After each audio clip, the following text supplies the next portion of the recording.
And good evening, ladies and gentlemen. Welcome to Legion Stadium in Wilmington, North Carolina. Thank you for joining us on Hammerheads Soccer on YouTube. I'm Chris Liebert. I'll be your host for tonight's United Soccer League's USL Pro action with Orlando City Soccer Club visiting the Wilmington Hammerheads. It's going to be a great night, hot and humid, and it's still getting stickier as the last little bit of the season is coming to play as playoff implications are on tap for this evening. You have Orlando fighting for the position in first place where they will be hosting all the way through or home field advantage. And the Hammerheads are trying to pick up points to gain the last little bit of one of the 8 spots for the playoffs this evening. So this year has been great. These two teams played just a week ago with the Wilmington Hammerheads winning that match here at Legion 3-1. So it's going to be an absolute possibly repeat of last game. These two teams know each other, and it's going to be quite exciting. With me, always joining my friend, my colleague, Richard Broad. He's here with us tonight. He's going to go over a little bit of what's going on with tonight's match. Well, the big thing we want to look for, Chris, is a change that's taken place in Orlando City's lineup. Several new starters that we didn't anticipate would be playing tonight. In the game last week, the Hammerheads seized their opportunities. They didn't dominate play. Orlando, as a matter of fact, had most of the play in that particular game. So I'm surprised to see these changes. But if you look up front, Giuseppe Gentili's going on for Dennis Ginn. Aiden Quinn is going on in the midfield. Harrison Heath is taking Austin DeLuse's place. And Brad Russin sustained an injury in their last game, so he's out. And their homegrown talent, Tommy Redding, will be taking his spot in the back. So a lot of changes for Orlando City. And my question is, if it ain't broke, why fix it? They're in first place. I don't think they're the ones that need to change. A win tonight for Orlando will lock up the number 1 regular season title, the number 1 seed, and home field advantage throughout the playoffs. A win tonight for these Hammerheads will mean that they will get one of the last 7 or 8 spots, one of the last 2 spots for place 7th and 8th in the 2014-15. So a lot of implications on the line here. We saw a great match end-to-end, and at times Orlando was the better team. Hammerheads capitalizing, especially early in the game, with a goal coming in the 3rd minute in that first game just a week ago. Chris, you make the point about getting in the playoffs. I think it's really important for the Hammerheads to get in the playoffs because they are developing a new style under their new coach, Cameron Porter. David Irving, 15 years here. What a job he did. He's a legend here in Wilmington, but they felt they needed a little bit of an adjustment, a different look. And Cameron Porter has put his stamp on this team. He's trying to develop a little bit more of a possession-oriented style, and it's starting to take hold. And the Hammerheads have been playing very well at home. Carson Porter has put his stamp on the team, and what a fine job he's doing. Well, a lot of excitement coming to Wilmington and the area, and what a great follow-up to the World Cup and what's happening in U.S. soccer, a true relationship with Toronto of MLS and the youth club going now under the umbrella of the Hammerheads, and again, a direct route to the MLS, and it's what this area needs. Orlando, of course, going into the MLS next year, so what a great system to have. We're finally getting to see it for soccer, and again, if it's anything like last week's game, the product is what you want to see on the field, and it's stepping up.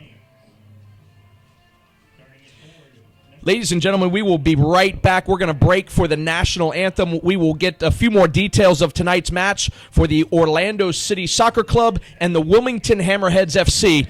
Join us. You're watching Wilmington Hammerheads Soccer on YouTube. Don't go anywhere. We'll be right back.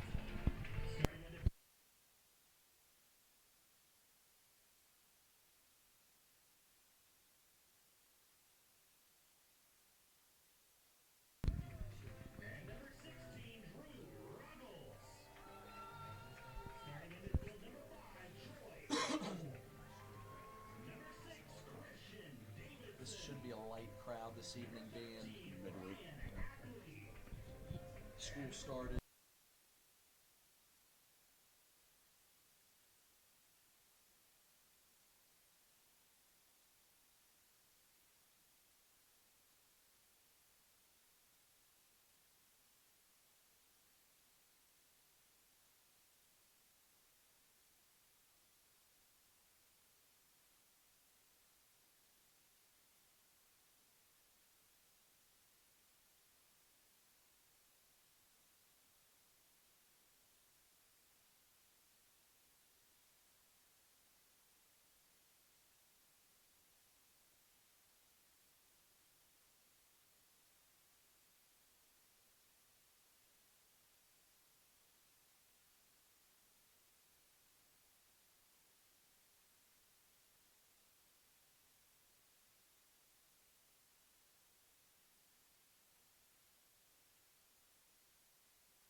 And welcome back, soccer fans. You're watching Wilmington Hammerheads Soccer on YouTube. I'm Chris Liebert, with me, Richard Broad, for tonight's USL Pro from the United Soccer Leagues, the Orlando City Soccer Club, and the Wilmington Hammerheads FC for the last home game for Wilmington. Points on the table to make the playoffs. Orlando City can lock up with a win or a tie for the regular season title for this 2014 table. Richard, one last comment before we get started here. We'll go over the lineups. It's going to be exciting. It should be an exciting game, and the Hammerheads need to put their stamp on this game. Once again, I'm a little bit surprised at all the changes in the Orlando City lineup. They've got some players who have not played that much. I want to see the Hammerheads really come out and take control. I thought in the last two games, even though they've been fairly good results, a win and a draw, that it was quite possible for them to be 2 wins. I think if they play a little more assertively, they can get the result tonight. This is the last home game before they go on the road for 2 more. You want to get that win at home so you have a little bit of cushion when you go on the road, especially that last game up in Rochester. Orlando coming off an absolute drubbing of Dayton this past Sunday, 7-0 in the United Soccer Leagues. That's bumped them up in points. You have Sacramento right on their tail, and the Richmond Kickers right underneath them. So again, it used to be just a lone forerunner in the table, but these Orlando City Lions have the Sacramento Republic behind them and the Richmond Kickers. The playoffs are going to be very interesting as we get into this season here. Well, one of the things about the standings right now is Orlando City, at the very least, is guaranteed a tie with the Sacramento Republic. And maybe on a tiebreaker, they've already clinched. But looking at this right now, they may be trying to give some players some experience. Why play Brad Russin? He probably could go. He's on the substitutes bench. He's been a pillar of strength in their defense. But why play him and run the risk of injury? There is the whistle from our center referee this evening, Matthew Jositis, the rest of his crew, assistant referee Eric Verone, Patrick Schmidt, and the fourth official, Jordan Davis. The Wilmington Hammerheads are in the white and blue Carolina, light blue stripe, and blue shorts and blue socks. Orlando in an all-purple strip. Wilmington going from left to right on your computer screen or television, however you're watching us this evening, and Orlando coming from right to left with a little breeze on their back. It is an artificial turf. There is a breeze behind them, but very warm, Richard. Still hot. Could be some heavy legs here tonight. Well, it could be, but they've had an extra day. Going into that Sacramento game, they only had a couple days off. They've got an extra day to prepare and get rested, so they should be ready. A couple changes in the lineup for the Hammerheads tonight. We'll talk about them after this counterattack by Orlando.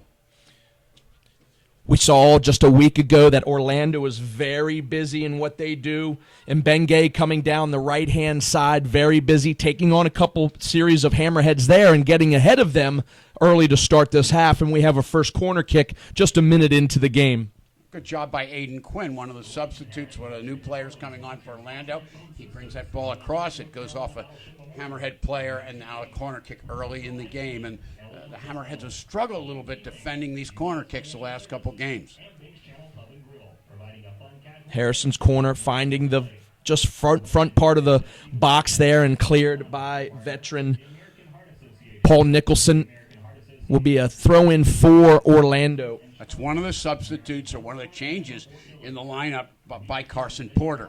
Paul Nicholson has come off the substitutes bench the last couple times, done a great job defensively, but he's in the back of the midfield alongside Brian Ackley, and this pushes Corbin Bone into a more attacking posture as he gets forward, and I like that. He's a very good attacking player. He tends to come back a little bit too deep in the midfield at times, and when he gets forward in the attack, he's an excellent passer of the ball. Another big key you need to keep an eye on, and you haven't mentioned it yet, Richard, it's on the Hammerhead side with Fairclaw being out. That's a big part of the central defense for Wilmington. You slide Troy Cole over. We'll see how they do under pressure tonight from that Orlando pressure. Shawnee Faircloth has had an outstanding season, and he's teamed very effectively with Christian Davidson, so a lot of responsibility for Troy Cole, who's been a rock at the outside back, but it changes the whole structure of the defense with Shawnee Faircloth out. Here's a turnover just inside the Hammerheads' costly area to do, as any turnover should be.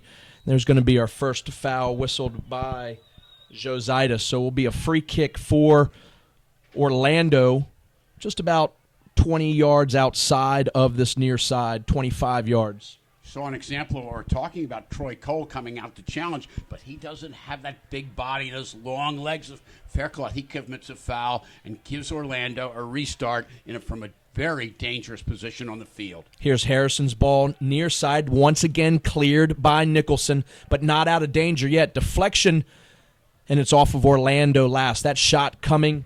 Tommy Redding getting a foot on the ball there, taking a shot, and Stuver in goal had an immaculate game, 5, 6, 7 world-class saves to keep his Hammerheads in just a week ago. You have to wonder what the scouting report at Orlando will have going against Brad Stuver. Do they want to take more chances, or they want to be more discreet in the chances they take? That's a ball that last time, the ball coming out of top of the box. A lot of times balls come out at top of the 18, and you can take chances from there. Very dangerous situation. With Fairclaw coming out of, this is an opportunity again, just a chance. It's going to find the back of the net and just wide. That's in the 4th minute, and that is an absolute break for Orlando once again to go down. Cody Arnaud has to put that away. I believe the offside was called on that. I didn't see the offside, quite frankly, and the young defender, Tommy Redding, trying to flick that ball back, didn't get all of it. That's a big mistake that you can't afford in the back. Ruson's not the kind of player that's going to make that. Tommy Redding, they're very high on this guy at Orlando, but he is young, and young players make mistakes due to inexperience. With Fairclaw being out, Tom Parrott slides into this right-hand side.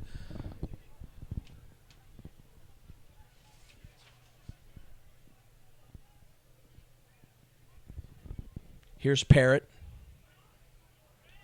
Tom Parrott usually plays in the midfield, getting a start at right back as they move Cole into the middle of the night. And Paul Nicholson, alongside Ackley, is coming back and setting the table. A lot of balls going into Nicholson. He's the guy playing the ball forward in the midfield and all the way up top most of the time for the Hammerheads.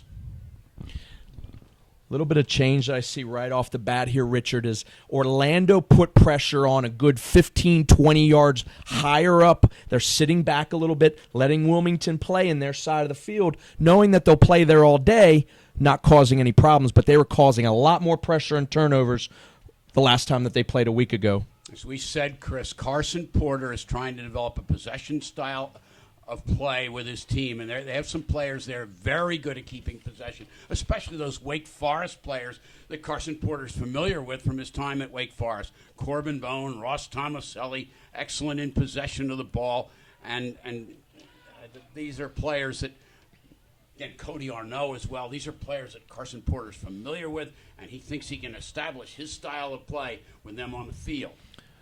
A good look at Mark Anthony Kay there on that far side. Young man, just 19 years of age, the 21 jersey for Wilmington. Had a big night, had a goal against this Orlando squad. He's a big player to watch. He's a nice young man and eager to go. He just wants to make a name for himself. He gives him that explosiveness down the flank. Ross Tomaselli, different kind of player on the other side. Very good in possession. He's not going to take people on, but Mark Anthony Kay can do that. If he gets isolated one-on-one, he can cause problems for the opponent's defense. Is a very different tempo than last time. Orlando City came out, had most of the possession in the first half. The Hammerheads having most of the possession. I think Aiden Heath wants to make sure he doesn't get counterattacked as he did early on in the game. Corbin Bone getting that first goal and a couple other great counterattacking opportunities for the Hammerheads were the difference in the game. Here's a big ball on the outside, finding the left back, Drew Ruggles. Ruggles turns his defender and across the middle and cleared out by Valentino. Rob Valentino, a lot of weight on his shoulders, playing alongside the youngster Tommy Redding in the Orlando City defense. That's a big turnover there just by Ruggles throwing back to his defense. This is going to be Gentile all by himself, waiting for some help. Here comes Mbenge. Top of the 18, shot going to be taken, and no danger for Stuver there. So a counterattack there, but a mistake by Ruggles. You have a throw in their own field. It comes back 30, 40 yards the other way. and they should be going forward there. There's absolutely no reason to lose a throw-in a situation like that. The first thing on a throw-in, you should be able to keep possession. It's not that hard to do. Drew Ruggles has had a fine year. He's a very exciting, dynamic player, but he can get a little bit casual, and he has to be aware, keep his focus, and not make careless mistakes. Here's Ackley all the way back in the midfield, stepping into the back four, just providing a little extra support here as the Hammerheads keep possession. Orlando not in any danger of letting them move forward. They know they'll knock around there. Again, a point is in their favor this evening for locking up that regular season title. It almost looks like they're content with just letting the Hammerheads play for 90 minutes right here in front of them. It's very hard to shut a team down, just lock it in for 90 minutes, and especially when you're playing a team that's in its own ground, and the Hammerheads have some firepower up front, and Cody Arnault and Mark Anthony Kay. I don't think that Orlando can just bunker up for 90 minutes and expect to get a draw. It's the first time we've mentioned Ramos. He's able to clear it. He was able to get forward, a very strong, powerful left back that gets forward up and down between the 18s and causes problems, was one of the big things that Wilmington had trouble with a week ago in the left back Rafael Ramos. He played a completely different style in that game than he's playing thus far, and he gave them a lot of trouble coming down the left side. Troy Cole was getting forward, not getting back as quickly as he probably should have, and Ramos was very dangerous all night long.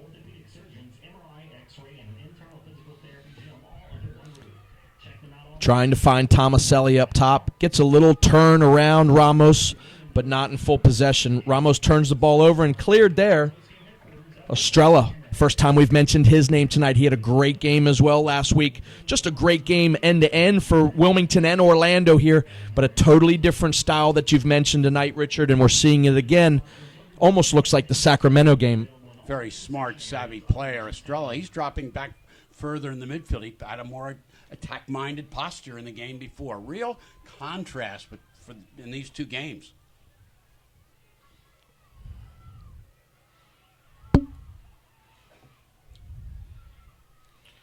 Another attempt at a long ball, something that we did not see in the last couple of games with Wilmington with a more possession style. So an attempt to go forward the last couple of times here.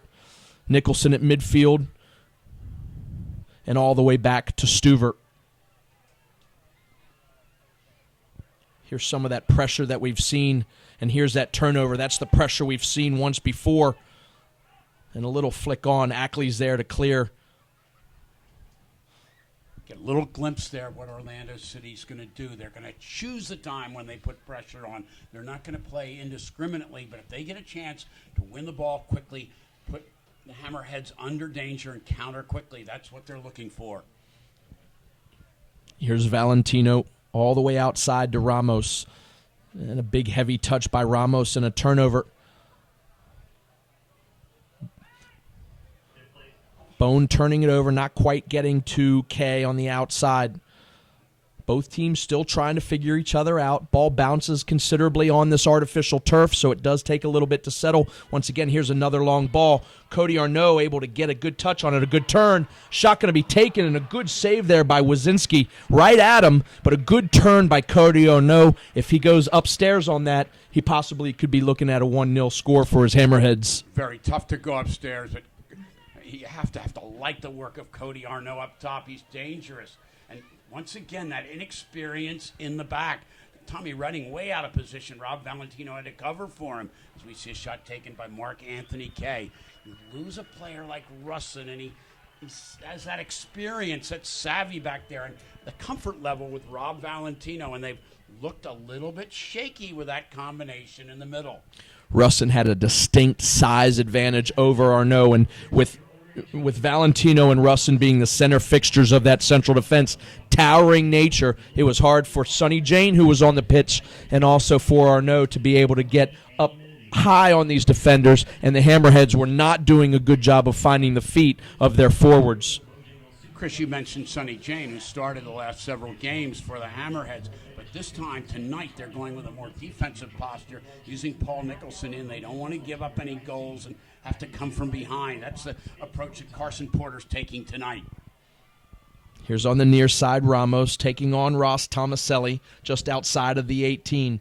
Big service across, and no one home to answer for Orlando. Will trickle over the end line, will be a goal kick for Stuver. We're starting to see Orlando go down the left side with Ramos, who can get forward. He's got good pace and a good accurate service with his left foot. And again, that right side of the Hammerheads defense is a little bit unsure because they're playing Tom Parrott at right back and they're moving Troy Cole to the right center defender position. And it's a change. Tom Parrott's a very solid player, but he hasn't played in the back that much. He's mostly played in the midfield. And even though he's a captain of the side, an experienced player, he's new in the defense, and that unit is new, so there's a little bit of question. And this is a side that Orlando is likely to exploit, coming down their left, the Hammerheads' right. Another long ball, finding Kay, unable to be brought down there. And Tommy Redding able to turn the corner and keep the ball with his side, but turned over at midfield. Denied by Christian Davidson. He has had a great season, the former UNC Wilmington player, and we emphasize, again, that seems to be one of the things that Aiden Heaney does with that program. He produces top-notch defenders out of that, and they've got Jacob von Kompernol playing there, the captain. They've got 2 wins already on the season. Big tournament coming up where they'll play Ohio State from the Big Ten and Wofford. If they win those 2 games, they open the season 4-0, and great start for UNC Wilmington Seahawks.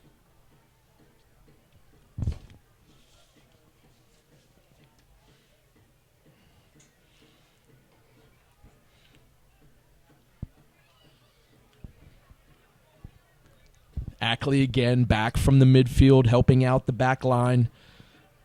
Again, no pressure by Orlando. Not as high of pressure this game than the last, so they're sitting back a little bit, letting Wilmington play in front of them. Patiently waiting for that counterattack here in the 15th minute as both teams feeling each other out. Points on the line, playoffs, regular season seedings, heating up in the USL. 1 point won't hurt anybody. Then again, Drew Ruggles a little too casual with a ball down that side, creates a turnover. There's a dangerous ball left in the middle, and Bingay having a shot, a clearance just dropping on just outside between the 12 and the 18. Stuver doing a great job. Who knows if he could see that ball screened-wise, gets down and makes a great save. For a big man, Brad Stuver gets down very quickly. That was an unnecessary chance given up by the Hammerheads. A turnover by Drew Ruggles in his own defensive third. One of the main reasons for goals being scored, attacking third repossessions, or better yet, the other side, defensive giveaways. And Ruggles just too casual. He's a good athlete. He's played very well there at left back. He gives attacking dimension. But he is prone to careless errors. He has to eliminate them from his game.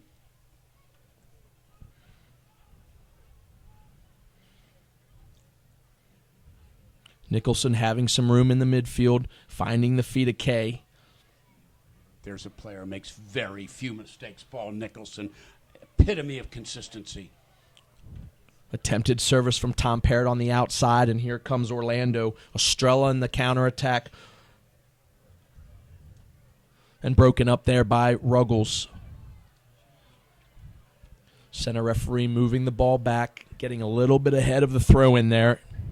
When he's in position, Drew Ruggles defends as well as anybody, but he's sometimes reliant on that pace and gets out of position. He thinks he can recover, and he does a lot of the time, but that one time you don't, you can really get exposed and cause problems for your team.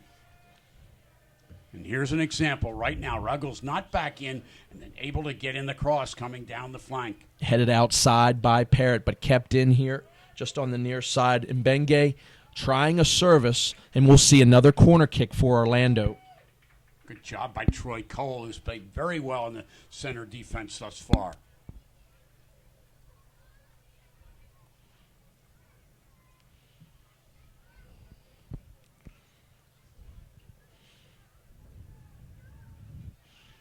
So we'll wait for an Orlando corner kick here in the 18th minute at Legion Stadium. We are really waiting a long time for this corner. Doesn't seem like seems like they're trying to run out the clock by this corner. Big clearance by Kay, but just to the top of the 18. A good little turn. Estrella trying a shot. Orlando wanting a handball, but cleared. No go, says Joe Zaitis, our center referee. Will be a throw in just at midfield for Orlando.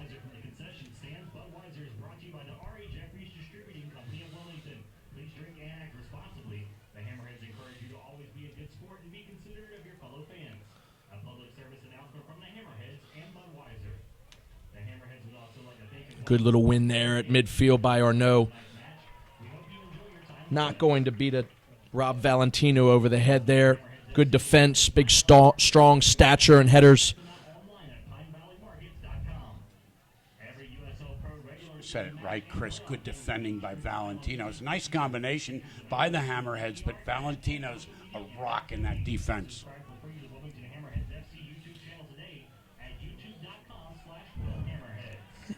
An attempt by right back Brian Burke coming from that far side, but easy for Stuver to come out and easily collect that service, bouncing inside of his 6-yard line box. One of the tactics of Orlando, again, getting those outside backs forward and the outside midfielders coming forward as well. Here's Kay left alone on the outside, taking on him. He does turn the corner. A ball coming across, but no one quite home for Wilmington. A little bit of you want to see a shot there. Is it a cross? It certainly needs to be better onto someone's either head or foot there in that situation. Absolutely. The risk you take by bringing those outside backs forward, you get a player like Mark Anthony Kay isolated on a midfielder. That time, he easily went past Harrison Heath to get in the cross. Unfortunately, no one there to clean it up for the Hammerheads. Timing and precision of these runs in the box is critical for success, any team. Well, a nifty little move there by Nicholson, able to keep the ball. Crowd likes that. Forward again, up high for Arnaud. It's not the ball that player needs, especially against a Valentino.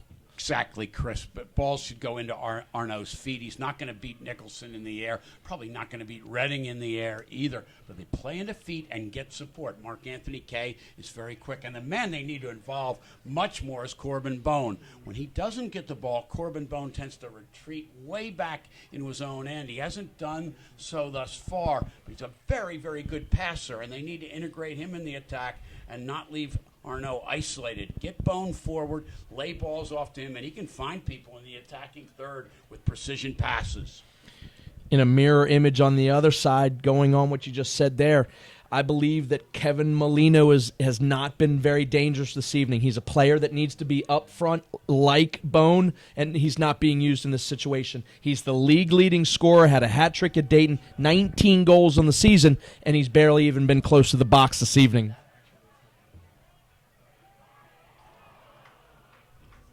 Little too tall for Kay, but it stays in bounds. Cody Arnaud's service to the far side. So Kay in the corner, turns his defenders, going to be last touched by him. Goal kick. One of the things that Cody Arnaud brings, that mobility. He can get out on the flanks, get in, crosses. He's a very hard worker. He's very active, stretching the defense. Again, you mentioned Kevin Molino, who's been the leading scorer in the league, getting 3 goals last game. They're playing him differently. Last time he played up front, he was their most dangerous forward, most dangerous man in the attack, and now he's out wide on the right. He hasn't seen a lot of the ball. It's a good matchup because athletically Drew Ruggles can stay with him.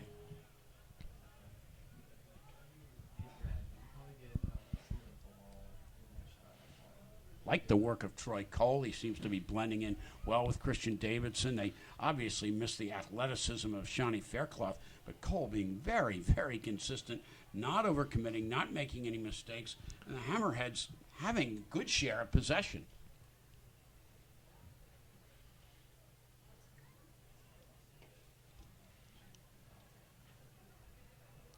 See right now, Corbin Bone coming back for that ball, and that's good. It gets him possession, but too far away from goal. And they need Ackley and Nicholson. They can do the job defensively. What they want is to get Bone, get the ball in the midfield, in the attacking part of midfield, where he can cause problems.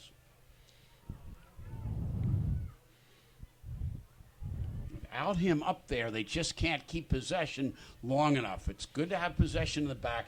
You need it in the midfield and the attack, too. With Nicholson and Ackley, there's no reason for Bone to go back. But on the other hand, his teammates have to start looking for Corbin Bone. Here's a foot race here as Mbenge is able to take on Parrott. Gets inside of the box. Stabbing of a tackle. Another one there. Shot going to be taken. A great hand-on save on the floor. That ball's finding the back of the net. If Stuver doesn't do his job once again, keeping his Hammerheads in it. Duma Mbenge, very, very creative and very quick. And he really, really beat Parrott badly that time down the right side. Tom Parrott, more accustomed to the midfield where he's got support immediately behind him. Isolated one-on-one. Don't know if he can keep up with the pace of Mbenge. That was a tremendous save by Brad Stuver. Again, he gets down very, very quickly for a little man, let alone a big man like he is.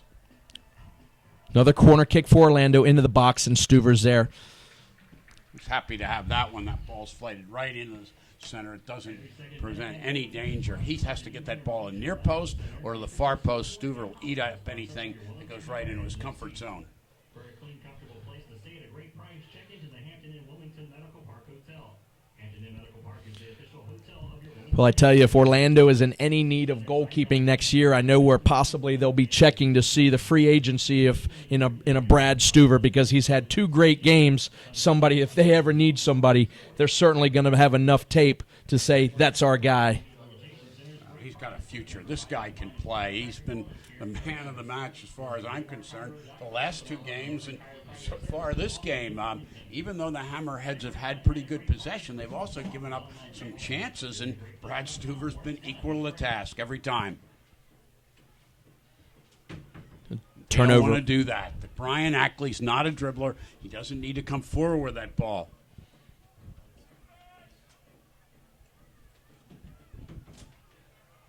Fine defending by Troy Cole and Christian Davidson helping him out.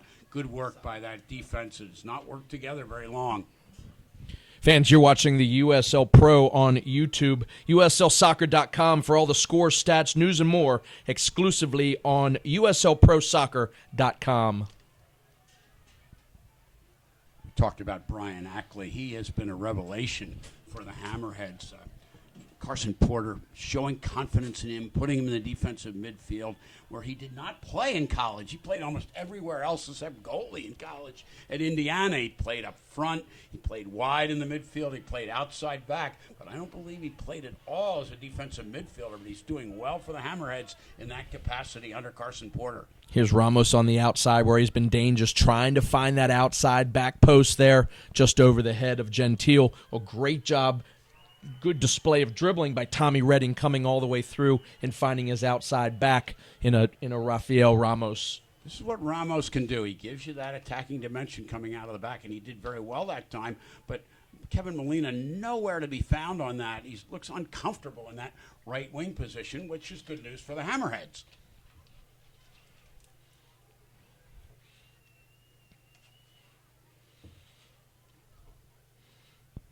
Once again, possession just inside of the midfield for the Hammerheads, not going forward. Orlando patiently waiting to break on a counterattack. Again, we see Corbin Bone coming back, collecting that ball, but he's too far back in the field to cause any damage. I'd like to see Nicholson stay back, not make runs like this, where he's not really going to be effective beating people in the attacking end. Although he did force a throw in that time. He's a very smart player, but he's not an attacking player. I think you need to keep him back and get Bone the ball in a position like he had right there in the attacking third. Then he can be dangerous. Here's Ackley in the midfield for Wilmington. Back to Ruggles.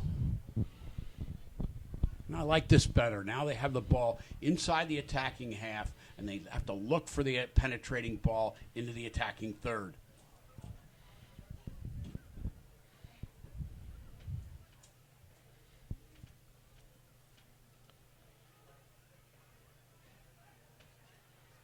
Kay doing a great job beating 2 defenders on the far skating sideline. Ball's at his feet, but unable to get into the box. And Orlando coming out with it. That's great work by Christian Davidson, breaking Okay, that it's up just- and getting the Hammerheads into attack. Here's Ruggles getting forward. Cross coming, and Wazinski easily there. No danger at all. Boy, I like the work of Christian Davidson. He has just been steadily consistent in the defense all season long for Wilmington.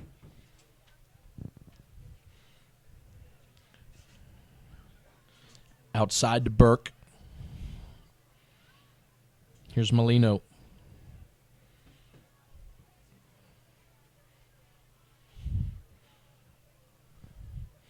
Patience by Orlando now, similar to the Hammerhead style thus far in the 28 minutes played here at Legion Stadium. Ortho Wilmington is proud to serve as the official team physicians for your Wilmington Hammerheads FC. Ortho Wilmington offers 20 specialists in the surgical and non-surgical treatment of the spine, shoulder, hand, hip, foot, knee, and ankle. Rely on the medical team of the Wilmington Hammerheads FC knows and trusts. Learn more at orthowilmington.com. Protect your skin this summer. Apply sunscreen. A little bit of a lazy ball played outside there. I think Ruggles can turn his defender and get forward there, but it's put out for a throw-in. Orlando being able to turn the corner here now and get a service. Not a good look, not a good header, but stays in bounds and not out of trouble yet. Tomaselli covering Ramos once again. Shot going to be taken easy for Stuver. You're not going to beat Brad Stuber from far range. Harrison Heath more optimistic than realistic with that shot. Again, the danger area in my mind for Wilmington is down this left side. Not only Ramos coming forward, but if they can isolate Duma Mbenge on any of the defenders, especially Tom Parrott, who is inexperienced at the right back. We keep emphasizing that point. Mbenge is very, very quick and very dangerous one-on-one. That's what Orlando has the best chance to exploit the Hammerheads defense. And Cody Arnaud going to be able to pick up a foul here in his favor for his Hammerhead. So will be a free kick forthcoming just outside of the 18. First opportunity that we see possibly Wilmington getting a shot on frame of danger for Wazinski. They need to make the most of these opportunities. They haven't had, Chris, as you say, very many restarts. They need to make the most because this is a time when the defense sets up, but the offense can do whatever they want without any pressure, and teams can't afford to waste restart chances. And Tom Parrott and Bone over the ball. Ball coming to the far post, trying to find Big K on the back post. Orlando coming out, numbers well covered by Tomaselli, waiting for numbers to get back. This breaks Mbenge out the side, and that ball's going to be out of bounds. A wasted opportunity there for him and his Orlando side. They were in fast break numbers. Sure was a wasted opportunity. Very careless. Actually, that was Kevin Molino switched over to this side, switched with Mbenge, and he just let the ball roll out of bounds. He's been very frustrated, very quiet. He's not used to having so little of the ball, and he's been ineffective thus far because of the good Hammerhead defense. That was Paul Nicholson sliding over. Boy, is he reliable, just always in the right place. That's why I like to see him sitting back in that defense and let Corbin Bone go into the attack and try to penetrate.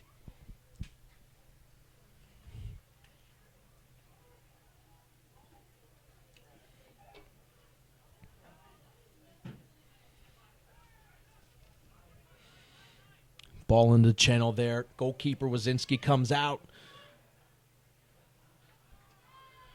Ackley not being able to keep possession. Well defended there by Tommy Redding.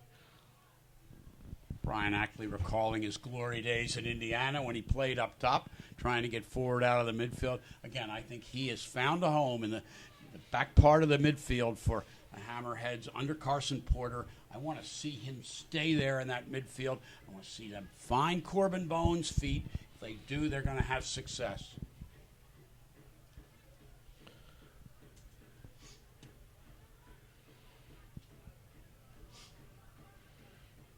Here's Quinn. Ramos coming out of the back. He'll turn the corner, and Stuver able to come off the line. Brad Stewart not only good reacting to shots, but good in controlling his area. He's a take-charge guy. Hammerheads had very fine goalkeeping with Quillen Roberts before he went to Toronto. They haven't missed a beat with Brad Stuver going in.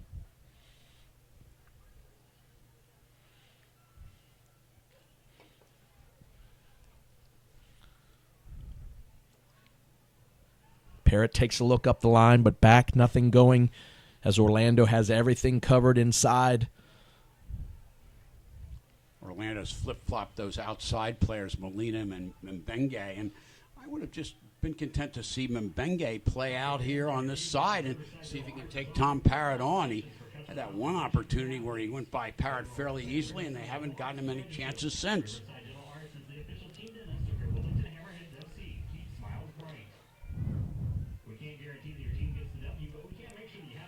A double team. Ruggles stepping in for the Hammerheads.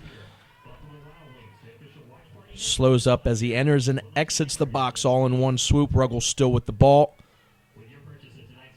Finding Ackley. Nicholson trying an attempt at a shot, but certainly mishit. And good defense there, and Troy Cole. Troy Cole again, covering some ground. Here's Molino. He's dangerous in the open space. Mbenge out by himself. Shot going to be taken, not quite hit well. Easy for Stuver there. Hammerheads have to worry a little bit now with Molino getting involved in the game. There's about 10 minutes, 11 minutes to go in the half, and Molino seems to be a little more comfortable coming in. Again, those last three digits are 139 or 271. If you have the winning tickets, please report to the Orlando giving a lot of space on this near side. Tomaselli not able to recognize it. He had Tom Parrott in an overlap position. Finally get it here to the near side. Ball coming, a good ball forward.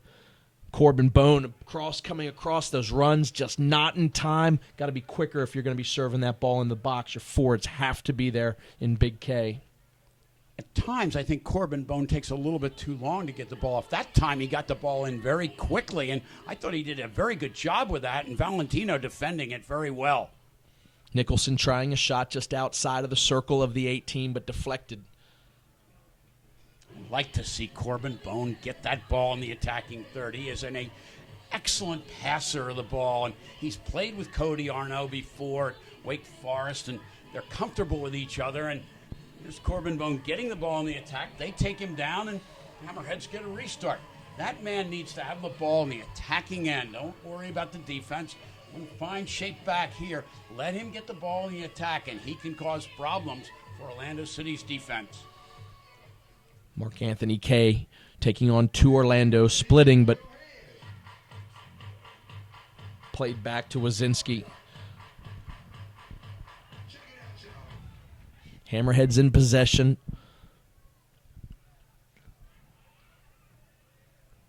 K to Ruggles.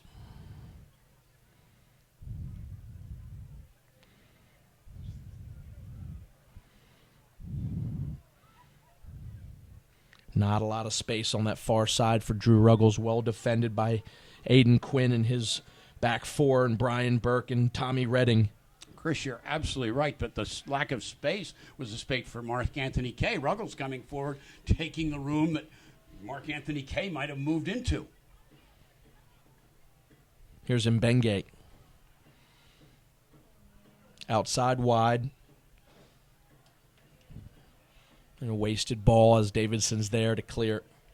How many times have you said that this year? Davidson there to clear it. Just a paradigm of consistency in the back. Here's an opportunity. Molino's going to find himself in. Shot going to be taken on the near post.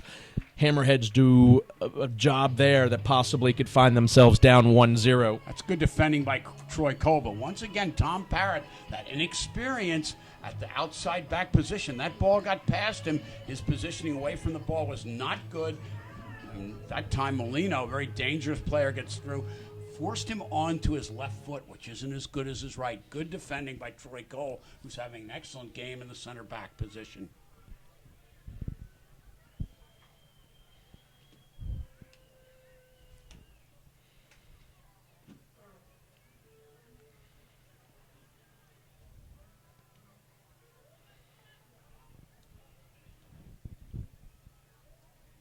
Cole switching to Davidson.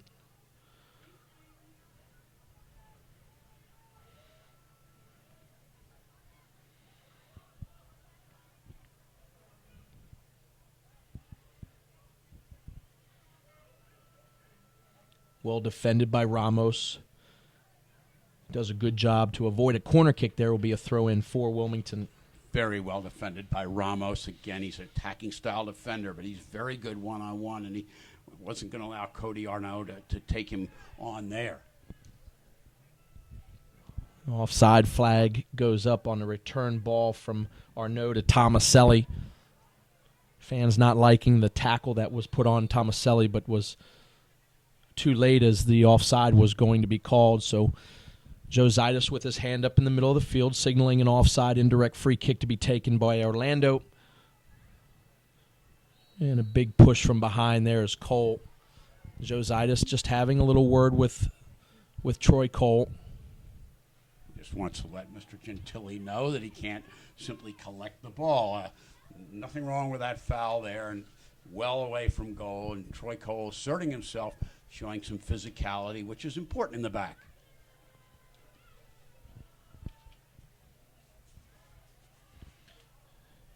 Molino turning the corner again on Parrott. Dangerous situation for Wilmington. Wasted shot going to be coming. Has two players at the top of the 18. You like to see him pick up his head there and get his team a goal rather than him taking it himself. He likes to go to goal, no question about it. But once again, Tom Parrott badly beaten out at this side. Troy Cole covering for him very effectively. And Tom Parrott just doesn't have the pace to stay with either Molina or Mbenge when they're out wide, isolated one-on-one. This has to be a concern for Carson Porter.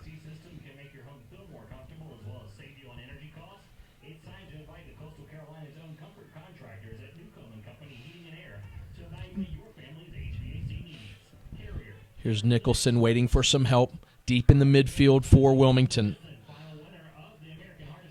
Tomaselli finding a threaded pass through. Here's Nicholson going to find all the way outside for Parrott. Ball coming across, but not able to find Arnaud up top.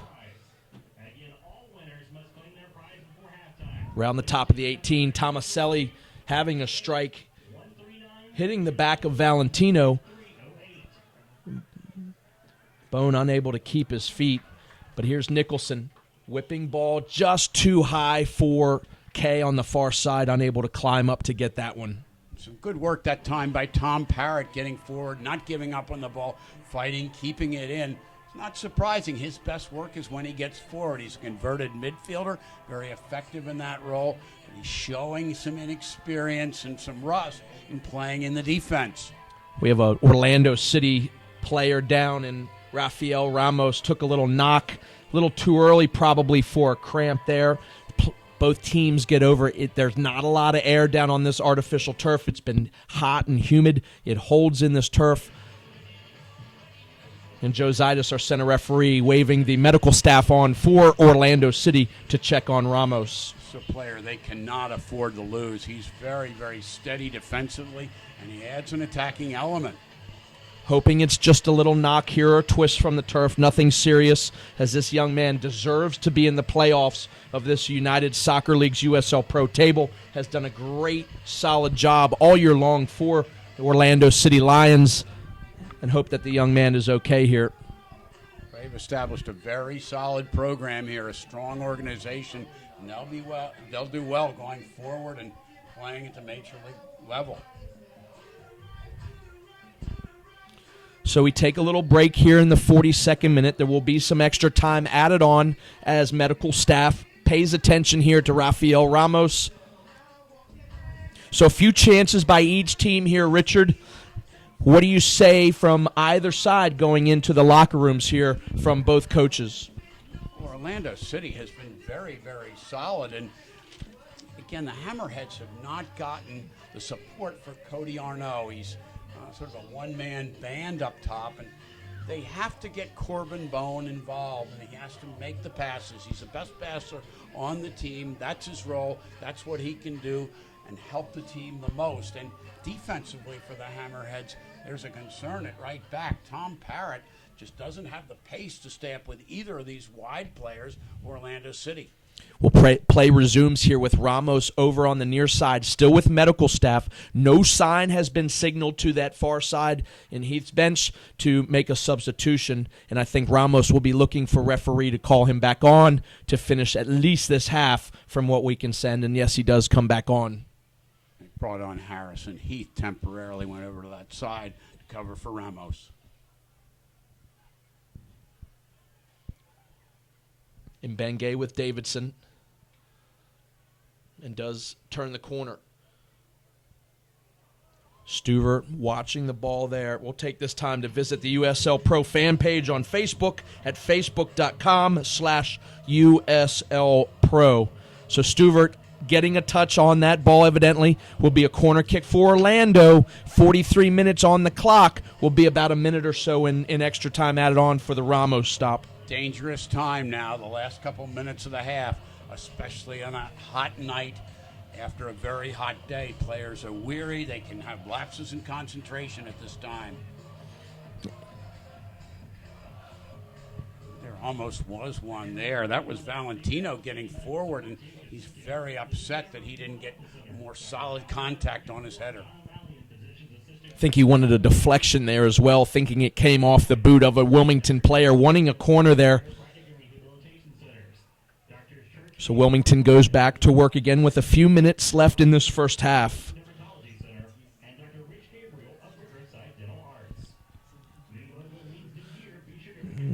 Wasted ball there by Tomaselli. You'd like to see him keep a little bit more possession, not give up a 50-50 ball, trying to find Mark Anthony Kay over on the far side. Worthwhile idea to try to spring Mark Anthony Kay. But again, Ross Tomaselli is a very good possession player. He's very good at keeping possession, makes a simple plays, doesn't try to overextend himself. Very smart young man who does all the right things.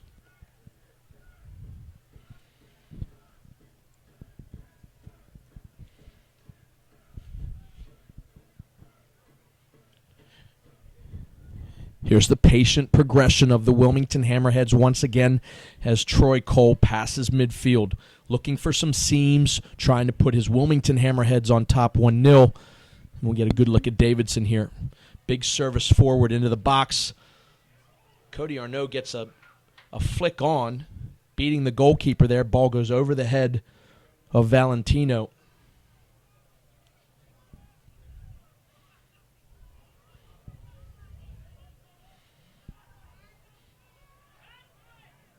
A little bit of a casual pass by Brian Ackley back there that time. Brad Stuver coming out, covering very, very well. Stuver has just been outstanding in his homestand. So the clock reads 45 minutes, but 1 minute coming up on the fourth official's digiboard on the far side here at Legion Stadium.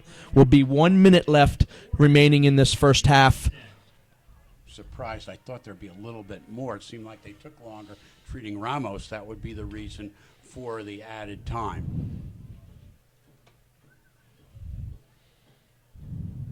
So we'll see if Wilmington has one more burst of offense here. About 30 seconds remaining. Here's Ross Tomaselli. They are able to find Cody Arnaud, who stays on side. A little flick back.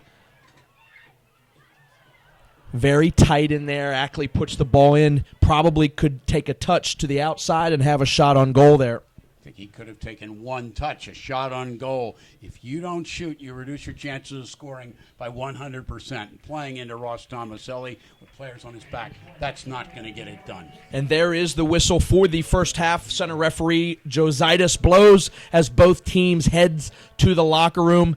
Both teams walking off, perhaps some tired legs because of the heat. Knowing it's been a long season, you like to see teams getting off this pitch. You almost wonder where their desire is for this match tonight. Oh, they have to have the desire in this match tonight. Orlando City is very, very comfortable. 1 point will clinch the title and a home field advantage throughout the playoffs as long as they continue to win. The Hammerheads is a lot more precarious.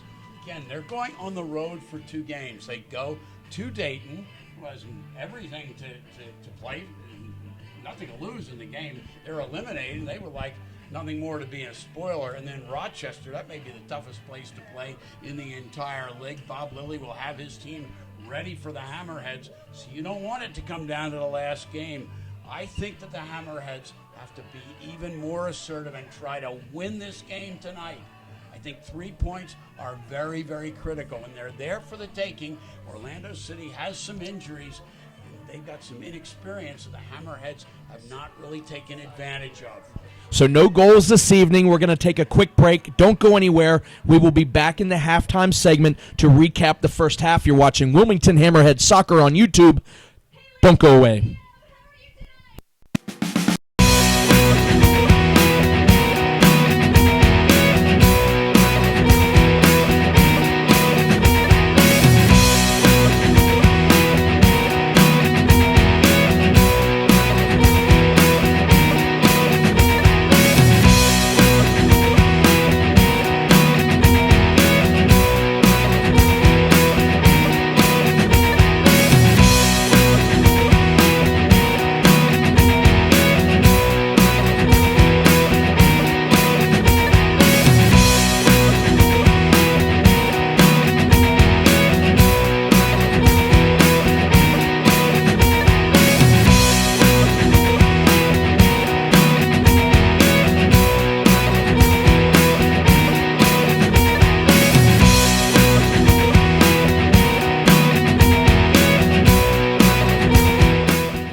And we are back, ladies and gentlemen, for the second half of the USL Pro matchup tonight with the Orlando City Soccer Club and the Wilmington Hammerheads FC. 0-0 your score.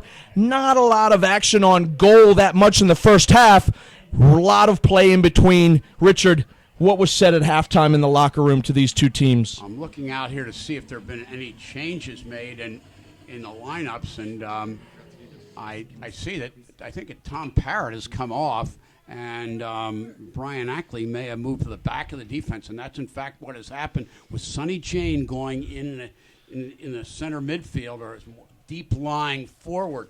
So this is a change. Tom Parrott struggled a little bit with that one-on-one defending, not having played that position for a while, but it's also a change to generate more attack and go for the win. Sonny Jane has been a starter the last couple games.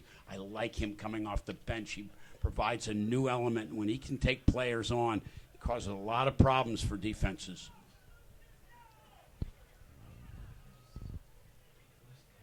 Brian Ackley in the center of the defense. He played there a little bit at Indiana, but it seems like Carson Porter's using dimensions of Brian Ackley's game that haven't been used before, and he's adjusted very, very well. He can play that defensive position, very versatile, and this puts Troy Cole right out on the outside back. He's got a little bit more pace to contain those fast forwards, outside forwards of Orlando City.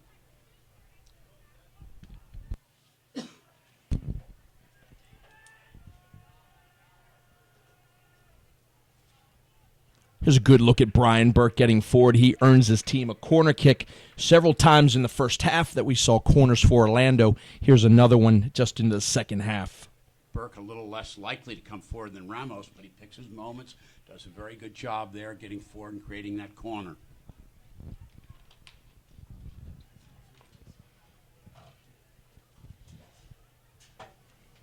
So we'll see Mbenge stepping over the ball here, waiting to take the corner kick.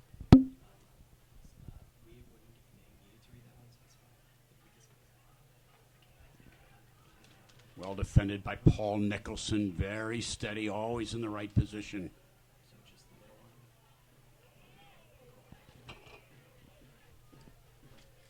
And a big clearance there. Sonny Jane stays onside, unable to bring the ball down. You almost want to see that ball run on Sonny Jane and allow him. I don't think he saw what was over his right shoulder, but if that goes through and he stays onside, that's a good opportunity for Wilmington. He has his pace and can run on balls. Need to play balls into Sonny Jane's feet, not to his chest or head. That's not his strength. But get him isolated on a defender, and he can cause a lot of problems for the opposing defense. Here's Molino turning the corner once again as he did in the first half. Well defended there. Troy Cole doing a good job this evening, stepping in front and cutting off passages of Molino. And that was Ackley coming forward and supplying the support. You can't allow these two Orlando City strikers, wide strikers, to get outside without support. A shot going to be taken, and Stuver getting down once again will be another corner kick. He is amazingly quick to the ground for a big goalkeeper. Bringing the two center backs forward, Redding and Valentino. They're going to be the primary targets for Mbenge's corner. And Stuver coming out to punch everything out of the way and out over the far sideline. A throw in forthcoming for Orlando. Principle of defensive clearance. High, long, and wide. Done very well by Brad Stuver in his punching clearance.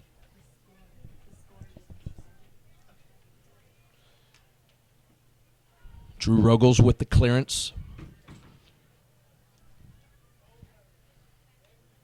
Brian Burke's service to the far side is going to have a good look, and there's Stuver able to just bury another shot. Just great positioning by Stuver. He moves well from post to post, dominates the area. He's been unbeatable low. What more can you ask from a goalkeeper? He's had 3 outstanding games in this homestand.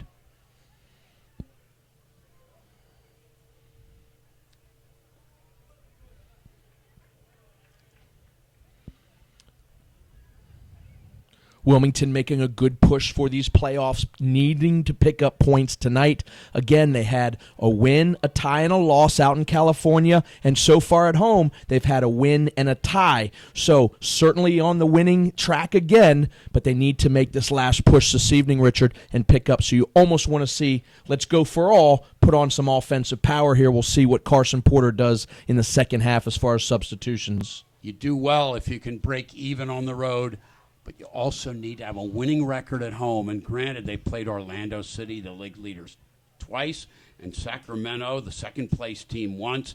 But still, you want to come out on top, and they don't want a loss here. And really, I don't think they want to tie with those two difficult road games concluding the season. Mbenge going to take a shot and well defended, well blocked by, once again, Christian Davidson. Was all over that defense. Cody Arnaud shoving the ball outside and back to Arnaud, stays on side. Wazinski able to step across and collect the ball. Good idea by Ross Tomaselli. Very well read by Wazinski. Fans, you can watch all of the excitement or follow all the excitement on USL Twitter. Make sure to follow @USL Pro on Twitter for all the latest updates on USL Pro happenings and the United Soccer League's happenings.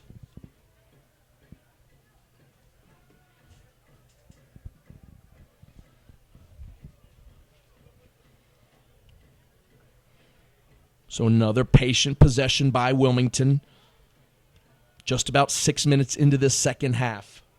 0-0 your score. A little breeze behind Wilmington now as they've switched sides for the second half of this second game, with Wilmington being on the 3-1 end on the first one just a week ago. Handball whistled there by referee Joe Zaitis. Carson Porter has put his stamp on this team. He's established a possession-oriented team. He's got some of those Wake Forest players who understand that principle. It's all part of that system, that outstanding program that Jay Vidovich has developed at Wake Forest. And they're doing a good job, and they're getting more and more comfortable with it. Now the key is to establish possession in the midfield and make the right penetration in the attacking third. This is the element that's been missing thus far. They have players who can make those passes. Tomaselli, Bone, these players can make those penetrating passes. They have to look for them more, and that could be the difference in the game tonight. This is a really important 40 minutes coming up for the Hammerheads.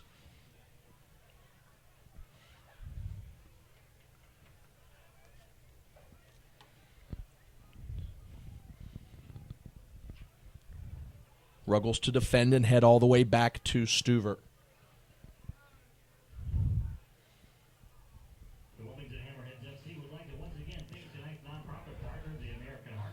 Another player setting back this evening is in Estrella for Orlando. Higher paced, higher pressure from the last game before, and they're sitting him back. Hasn't been dangerous on the offensive side of the ball this evening. Who are you talking about? I'd almost forgotten Estrella was on the field, and he was one of the dominant players in the previous match. Here's a second ball to K1.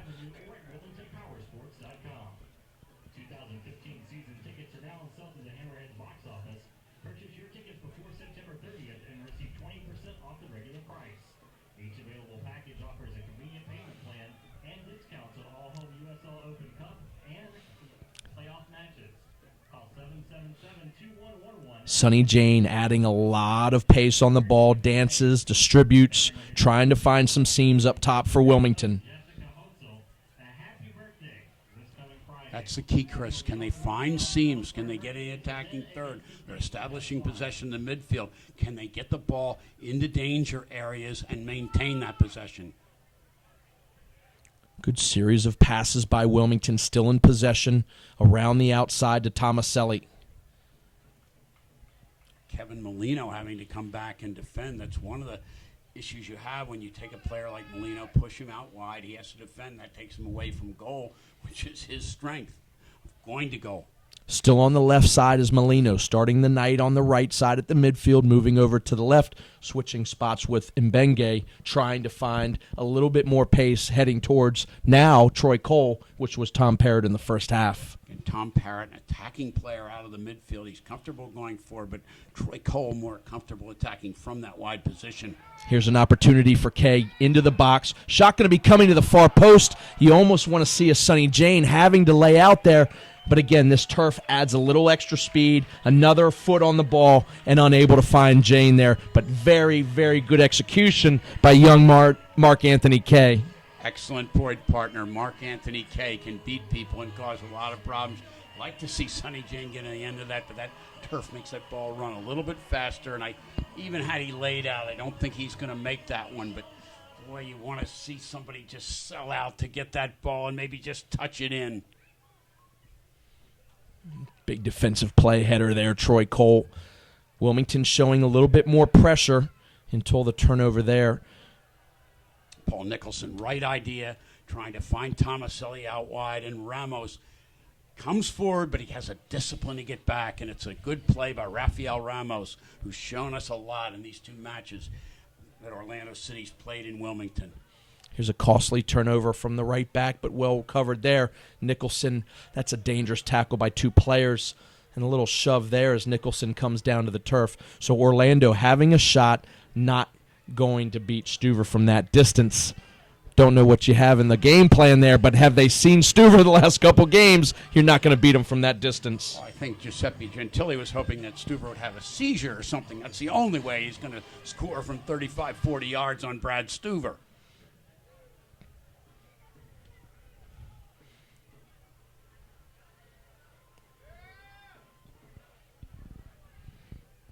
Cody Arnaud,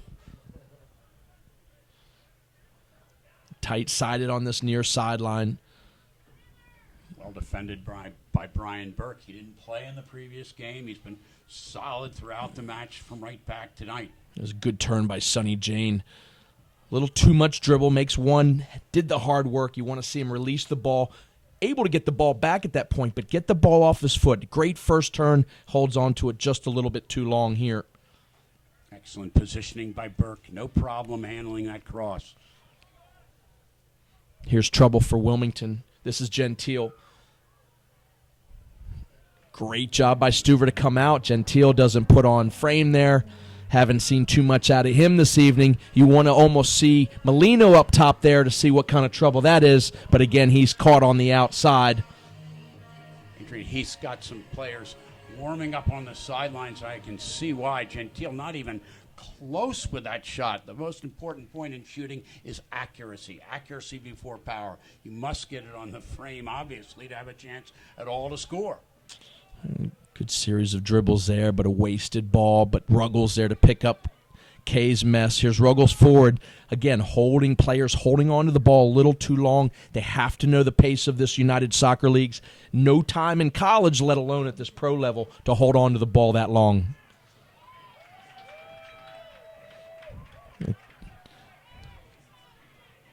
Ball ricocheting off of Kay, so will be a deep throw in for Orlando. We've seen how dangerous Mark Anthony Kay can be, but Brian Burke has just been very, very solid, not made any mistakes in covering Kay, and been very sound on the ball, sound with his decisions as well.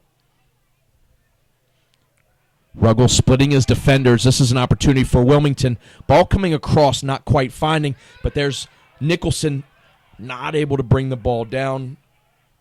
Good series there of two defenders going up. Ramos coming up, hobbling once again. And how about that for the kiss of death? As soon as I spoke about how good Burke was, he gets exposed by Mark Anthony Kay. It's like the free throw shooter hasn't missed all year until you point that out, and then he misses one. The announcer's curse, and you see a big punch there by Wazinski, possibly close to being outside of the box, but a big high clearance for his Orlando side. And here's Morlino.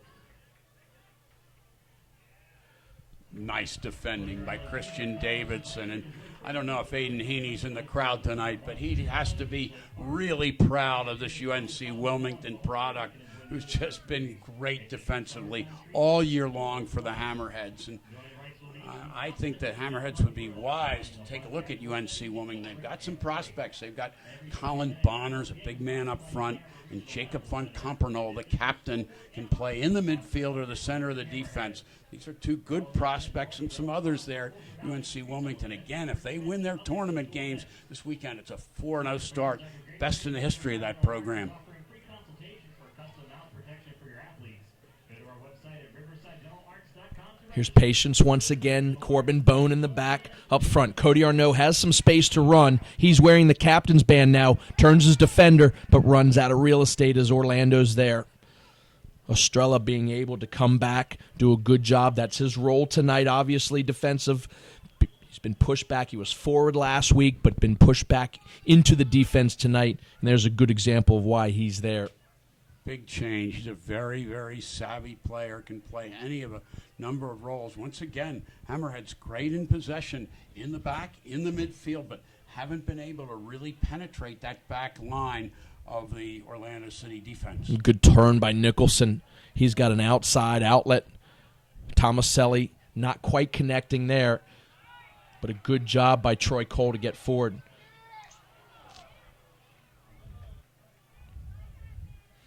Good battle here at midfield. Ackley able to hold off. And a last throw in sequence, there. we saw what we also witnessed in the first half. Corbin Bone was at midfield when that play was made. Paul Nicholson's in the box. They've got it backwards. Corbin Bone has to get into that attack. He's a very creative, very skillful player. Paul Nicholson's a hard worker, but he doesn't have the trickery, the creativity of Corbin Bone. They need to get Corbin Bone in supporting the attack. Kobe Spann, number 27, jersey 4, Orlando is going to be coming on, replacing Aiden Quinn. So Aiden Quinn's night done for this evening. There's going to be some support in the midfield by, Spann be coming in, number 27. Aiden Quinn did a nice job, son of Brian Quinn, well-known player and coach in the United States. Played at Akron, did a fine job here in the midfield, mostly in a defensive role. Kobe Spann, who left Virginia early, is a big athletic guy who can really run and cover some territory. Long ball trying to find Tomaselli. Tomaselli backing off, able to find the second ball off of Orlando. Here's Sonny Jane, not quite able to keep a good touch on the ball, but stays with Wilmington. Sonny Jane is dangerous, but I'd like to see him go outside perhaps. And I know it's not where he's played and he's not accustomed there, but he is really dangerous when he gets out wide. And I watched him for 4 years at the University of Maryland, and boy, he would really skin some defenses, and he had a lot of company. And those fans at Maryland would be cheering for Sonny Jane. But he was most dangerous in a wide position. And in the middle of the park, it seems like there are too many defenders on him all the time. They might want to make some type of shift, move him out wide, and he can attack. Again, the problem is he's not real accustomed to coming back on defense, and that can be a concern, especially when you have the fast players that Orlando City has. Ruggles taking all of the space that is allowed here at Wilmington. It's a very narrow field at Legion Stadium, and here's Gentile in the counterattack, finding Spann. Ball coming across, going to be headed there, and a deflection by Wilmington. So we'll see another corner kick coming for Orlando. They said that ball went off Troy Cole, who got back well to defend. He has just played better and better in each of these 3 home games, justifying Carson's Porter's confidence in him.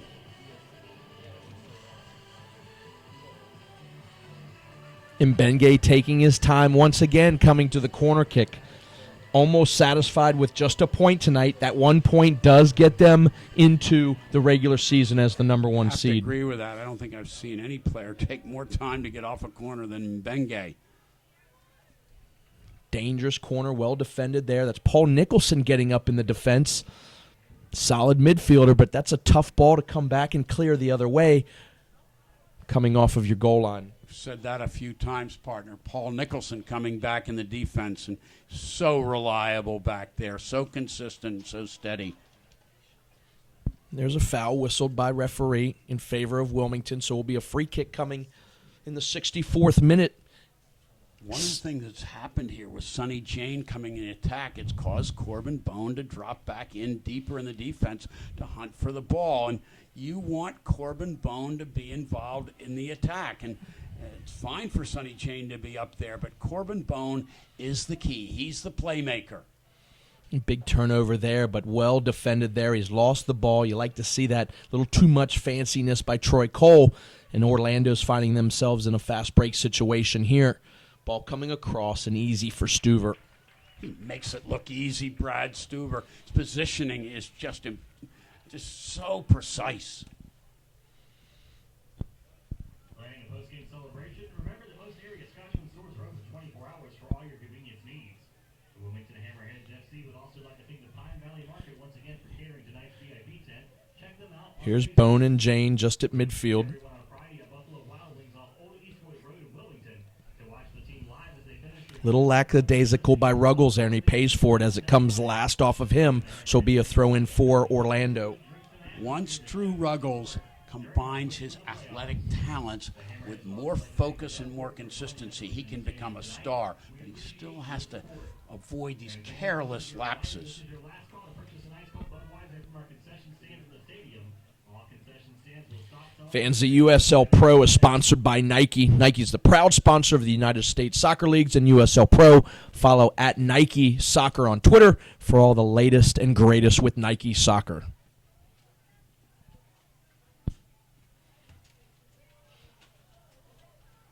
Patient possession once again. Brian Ackley being moved back to right back, having a good possession for his Wilmington side as it comes all the way over to Ruggles. Here's Bone getting a little bit more space forward as Richard wanted to see and talked about earlier. He's getting higher there and is supported by Nicholson in the midfield. And just off the mark of Arnaud coming wide open. You got to see Ruggles connect that ball there. When Corbin Bone and the other midfielders for Wilmington get the ball, the Orlando City defenders are dropping way off, and there's a chance to play that ball forward. Again, Orlando's set. The more set they are, the better they're going to defend. So what you have to look for if you're Wilmington, these brief moments when they have lapses, and when you win the ball, getting into the counterattack quickly before Orlando City can set up.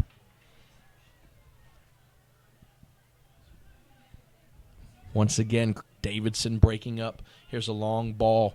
Tomaselli getting a good touch. He's on the outside. Ramos is there once again, able to defend. So a good matchup between those two all night long. Tomaselli unable to get on the better side and turn the corner on Ramos. Well defended there. Ross Tomaselli is not going to go by people. That's not his strength. He's a consistent possession-style player, and Ramos knows that, and he's able to shut him down quickly. When Tomaselli gets the ball, he needs to be surrounded by teammates who can work combinations. The man that can take people on is on the other side, Mark Anthony Kay. They've got to look to spring him if they're going to get that counterattack when the team is not ready. Giuseppe Gentile is going to be coming off of the forward line here, going to be replaced by Dennis Chin. Chin was in the starting lineup last week. The number 15 jersey for Orlando caused some problems behind Molino. We'll see what he has in the far as legs to add to the last 20-some minutes of this game here. He adds speed, and as you say, Chris, fresh legs, and Gentile was not effective. He was not able to get his shots on goal. I think this is a good substitution by Coach Heath.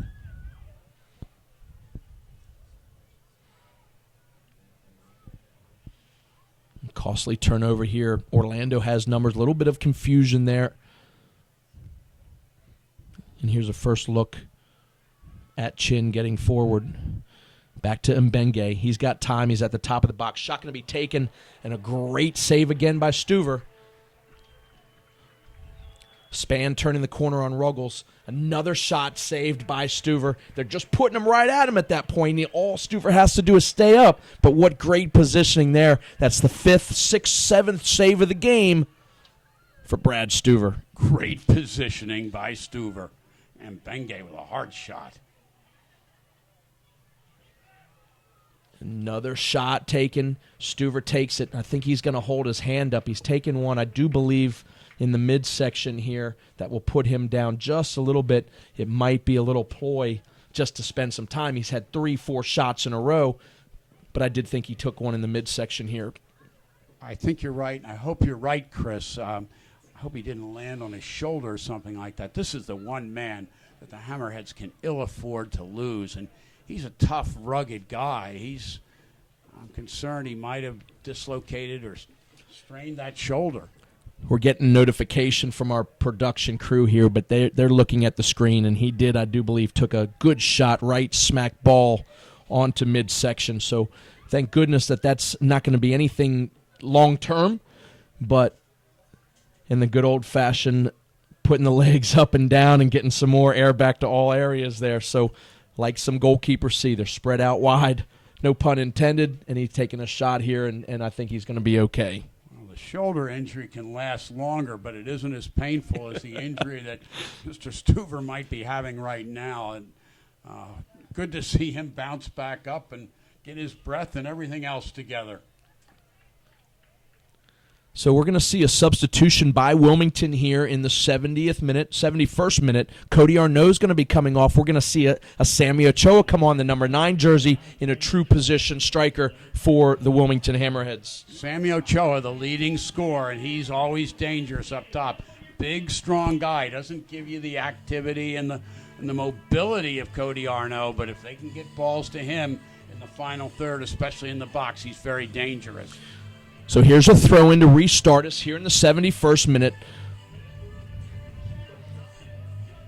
Molino pushing the ball forward, unable to find Burke coming out from the far side, coming in bounds from his original throw-in, so it'll be a goal kick for Wilmington. Important now for that Hammerhead defense to solidify, because Stuver's really been under the gun, and he's got to catch his breath and get his bearings. And again, the possession will help, but they want to also be solid when they lose possession and don't give so many chances away to Orlando City. Some of these players in Orlando City, Bengay and Molino, very hard, accurate shots. It's a good ball and a first good touch coming in. That's a tough situation. Getting your first touch in the game, well done there by Sammy Ochoa in the forward position for Wilmington, keeping possession with his squad as they're trying to get the points once again, fighting for the last positions of the USL Pro table. Top 8 teams get it. Hammerheads with a win tonight secure a spot in the 2014 playoffs. Decent idea that time by Ochoa, trying to spring Jane out wide where he can be more effective.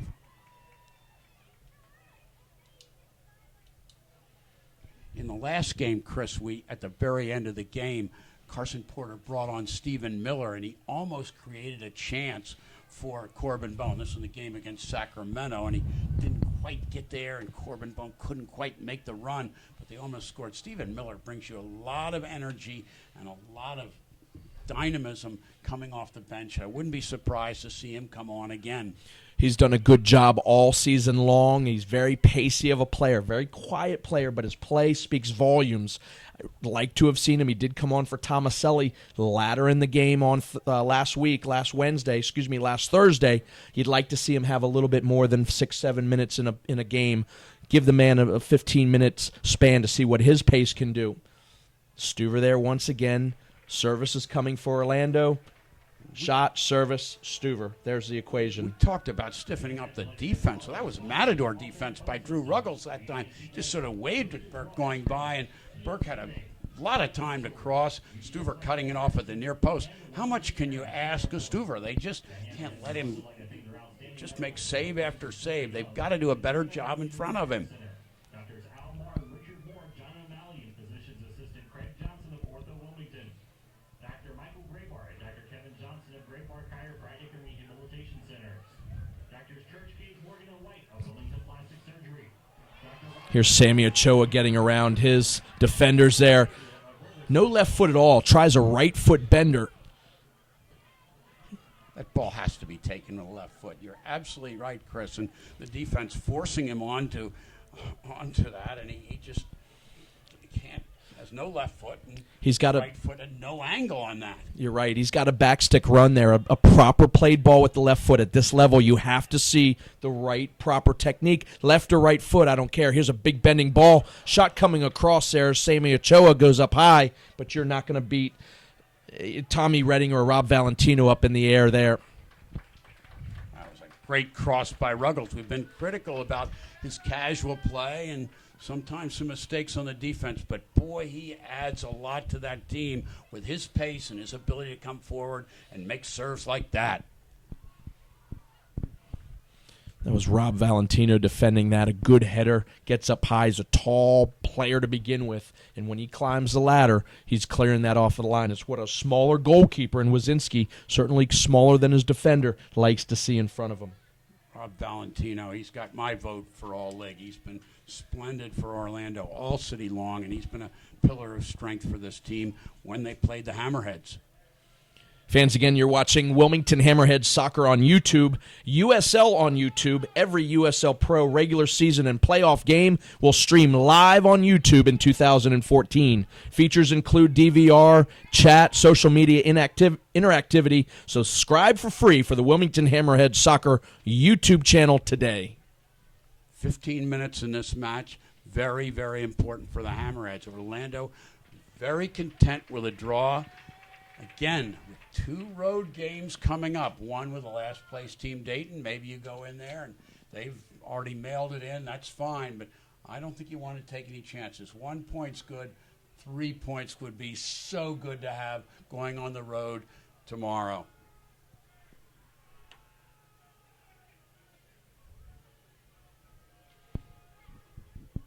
Another substitution here for Orlando. Brian Burke coming off at the right back position, and we'll have to take a look and see who the sub is. Number 23, Justin Clark. Justin Clark, experienced in the defense, going in at the right back position. Again, some fresh, fast legs coming on for Orlando City.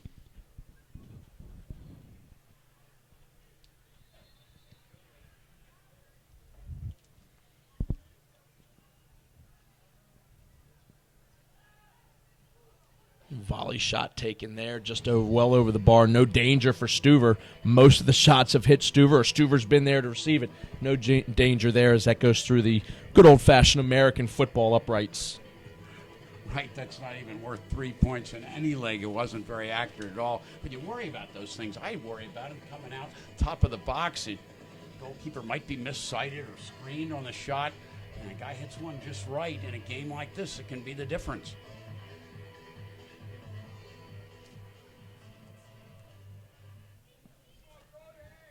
So again, we see Corbin Bone back in the defensive end. Want to see him get forward and provide service. Get that ball into Ochoa in the box. We can't guarantee that your team gets the W, but we can make sure you have fun watching. Sports are unpredictable, and that's why we've got ways to There's a good ball out wide there. Troy Cole. Ball coming in. Cleared again. Rob Valentino there. Sonny Jane fighting. And too many touches by Sonny Jane. He has to be more efficient and economical. Good job by Ackley coming back. He's done the job defensive midfield, and he's done very well as a regular defender in the second half.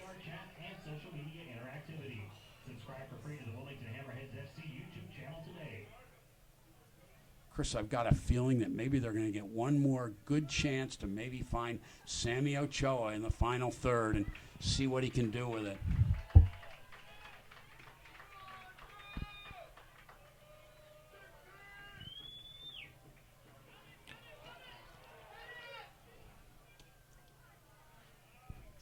Great ball in that time by Drew Ruggles, but his fate would have it.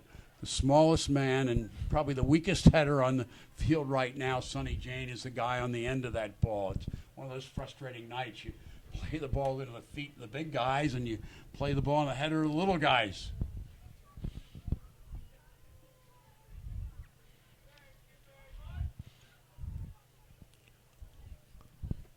Cole pressing forward again, moving to the right spot after starting the game in center position. Ackley coming back. And Davidson dances around, uncertain, and keeps it with Nicholson. been able to bring Ackley back because of the job that Paul Nicholson has done in the midfield. He's been outstanding tonight. Gets my vote as runner-up man of the match. Brad Stuver has been the man of the match for the Hammerheads. It's a good ball there. Ruggles unable to keep it. A little bit hard, a 60-yard, 50-yard ball for a player there, but Ruggles does a great job to keep it in bounds. And play on, says the referee. Good foot race there and good sign of speed of Ackley shielding the ball over the end line. Referee was in an indecisive position there whether to call advantage just at midfield for Orlando, but the pressure goes on by Spann, and your front runner in Chin keeps the ball, keeps the whistle in his pocket. Brian Ackley has been very solid in the defense alongside Christian Davidson in the middle.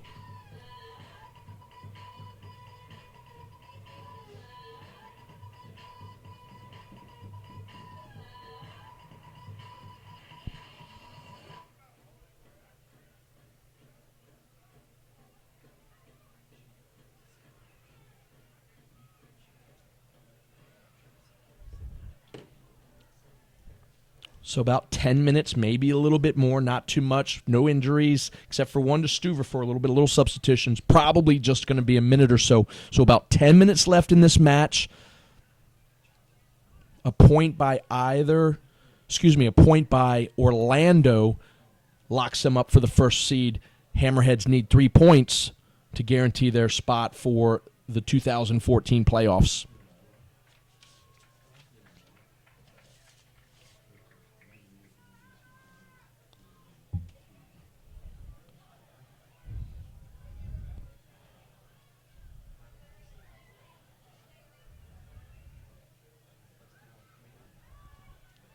Molino on the far side, just in front of his bench, slows things up. Comes back to Estrella. Again, a quiet name night on him tonight.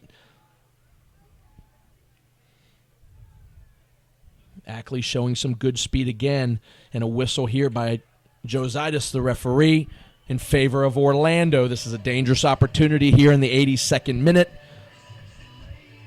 We'll see if Wilmington gets organized enough to get behind the ball and able to clear.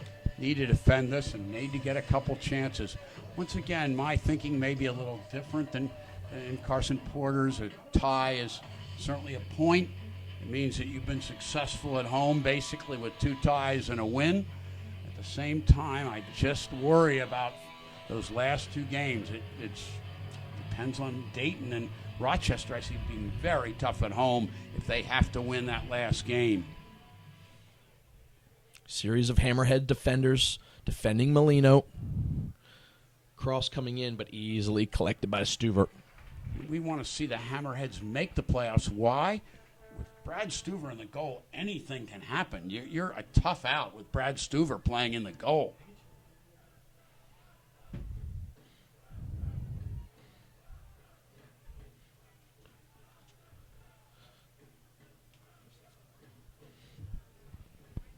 At a great price, Great Clips no offers online check-in. Visit greatclips.com where it's gonna be great. Are you feeling uneasy about your older HVAC system performing this summer? Then call on Coastal Carolina's own comfort contractors at Newcomb & Company Heating and Air. Here's Ruggles on the near side, trying to force into Nicholson. It's not the guy you want to find in the attacking third. Paul Nicholson, aggressive. You love his competitive spirit. He needs to be back in the defensive end. And, again, let those guys that can create, like Corbin Bone, have their chances. Find Corbin Bone's feet and let him look to go forward with it.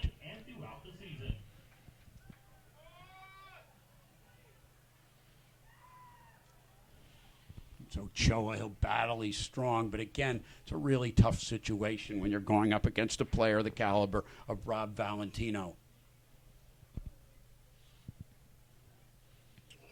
Richard, is this an exact game from Sacramento just a couple days ago on the Saturday?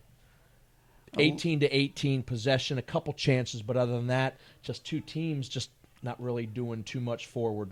A lot of similarities here, and once again, you have to admire the job that Carson Porter's done with his team. He's changed the style, he's made it a more attractive game, and the team is bought in, and they really like playing for him. but I worry about not going for the win at home. And I'd like to see maybe Stephen Miller or Manu Aparicio come on. And I don't think you're risking anything because I think Orlando City, unless they get a restart, they're not going to really try to go for goal. And I want to see the Hammerheads see if they can go for a win here. Well, there is a Hammerhead player up on the midfield line with the fourth official. It looks like Stephen Miller. Once again, 6 minutes for him. That's a big ball well over the top for Troy Cole. So we will see a substitution here coming off for the Hammerheads is Mark Anthony Kay. So coming in on the left-hand side is Miller. But once again, only 5 minutes. You know, what does 10 extra minutes of legs have to do in a game like this? Perhaps give a team a little extra spurt. 5 minutes, the guy doesn't have a lot to do. It's very hard to get in the game, but this is a fine young man, Stephen Miller. He's an outstanding career at Colgate. Most people think that's just a toothpaste, but it's actually a very fine Patriot League team. He's been well coached by Eric Ronning, and he's a guy that will give you everything he can. He's explosive, and he almost created a goal scoring opportunity for Corbin Bone in the last couple minutes of the game the other night. Nicholson's going to sit down, either fixing some equipment here. I don't think it's a cramp. He's right in front of the referee, so he's again the game. If it is a cramp, it's understandable because that man's covered a lot of territory and done a lot of work. He's probably had more touches on the ball than any other Hammerhead player. Heath is up off of his bench, just irate at the maneuver of Nicholson, who, you know, he sat down, he ties his shoes. He wants to then talk about time wasting. His team takes a lot of time off the clock, and then as soon as someone's fixing their equipment, give it a break.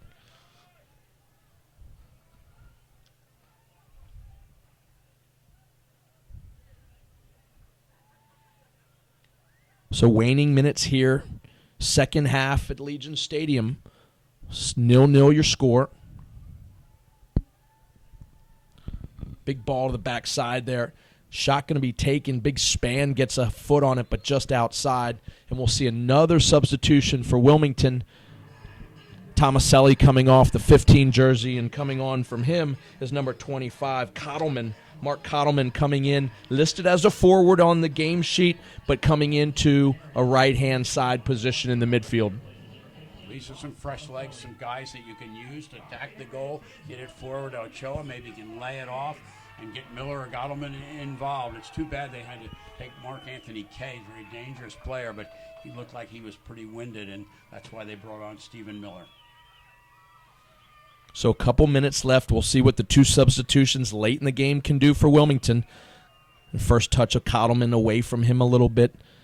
Hard for him to come off the bench and keep the pace going when you've been sitting for 80-some, 90 minutes of the game already. Very difficult job to come off that bench and just get wound up. Stephen Miller does that very, very well. He's such an energetic guy. This is why he can be effective, but he's got to have some touches, obviously. And a foul going to be called there as Jane is brought down to the turf. This one's going to be on the corner of the 18, just side of the 18.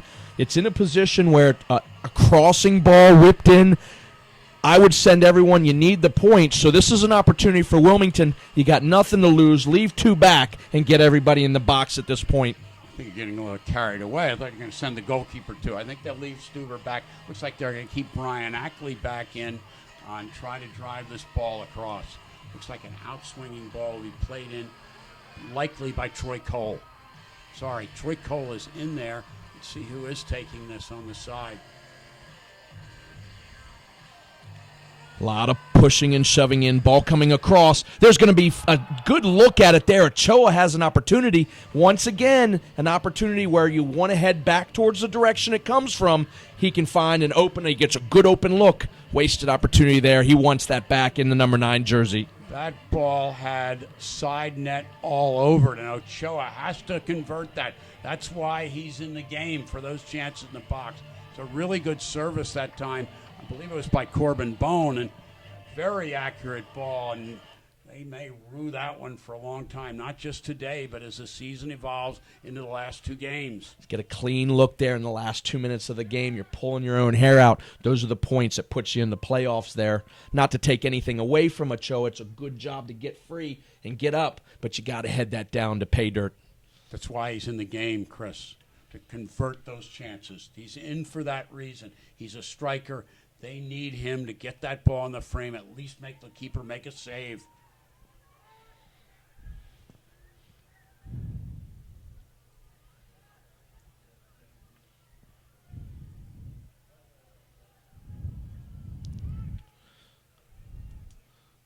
Penetrating ball into the box. Opportunity there. There's Stuver again making a great save. Deflected well out of trouble. Man of the match there. Once again, Orlando certainly knows 2 games who the opposing goalkeeper's been. You look like you're going to have a couple ties, but without Brad Stuver, both these last 2 games are in the loss column. That was a sensational play that time, denying Dennis Chin. So we're approaching 90 minutes here at Legion. The 4th official on the far side looks as if I see a 3 minutes going to be put up on a digiboard. So 3 more minutes of action. That's good enough for 2 or 3 opportunities for both sides in this last 3 minutes here. Chris, I said I thought that Ochoa had 1 chance in the box, and I'm afraid he's had that chance, and he didn't convert. That's going to be critical. This game's got tie written all over it, mainly because of the work of Brad Stuver at the defensive end.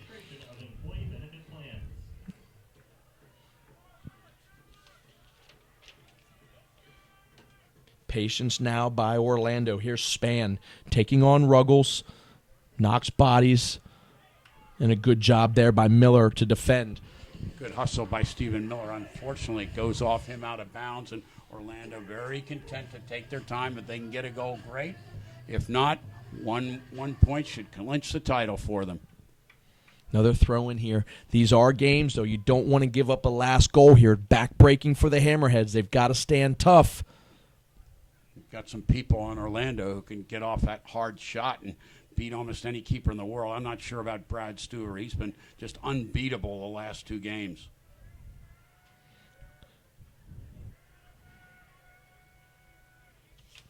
And you can see who wants the tie, because look at the ball down in the corner with Orlando City, and they're in no hurry. If they can get it in front of goal, fine.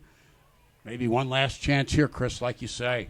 We'll see what kind of a big ball that we get coming out of the back for Stuver. He's pushing guys up. Probably about another minute or so, minute and a half at the most. Wilmington can use the point. Going to make tough work to do on the road. Certainly can use the point again right around in the likes of Charleston Battery, the Rhinos, City Islanders, Riverhounds right behind them, Charlotte Eagles. I'm not good enough in math to keep up with all that, but I know it's going to be really tight and really interesting the last couple games. And I think the Hammerheads are hosting a team in some local establishments, get everybody out following the team, and I hope they'll have a chance to, because there should be some exciting games against Dayton and Rochester.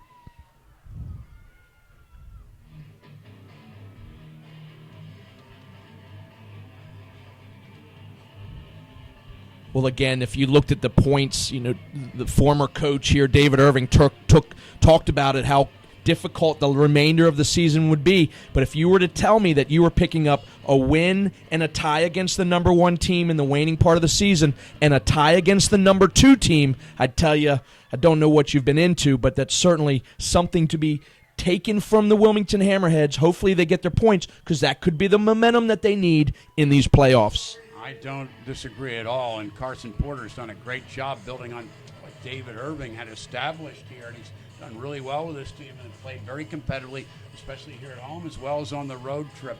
But every point is critical now, and I just would love to see a win for the Hammerheads rather than a draw.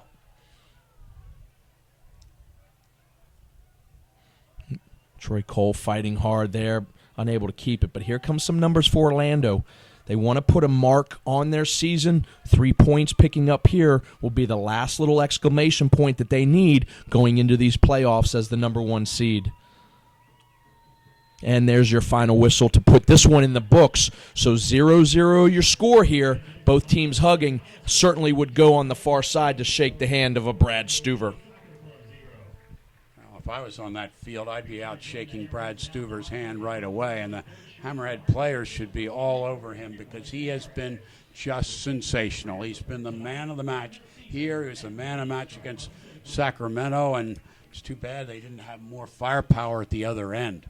Well, this locks up the regular season title for the Orlando City Soccer Club, right now standing at 59 points. The Wilmington Hammerheads will jump up a little bit. They move tied with Rochester at 35, moving them closer. They need a couple more points to seal in that 7th and 8th seed. Who did you say they were tied with, Chris? I think you said the Rochester Rhinos. And who is the team that they play the last game of the season?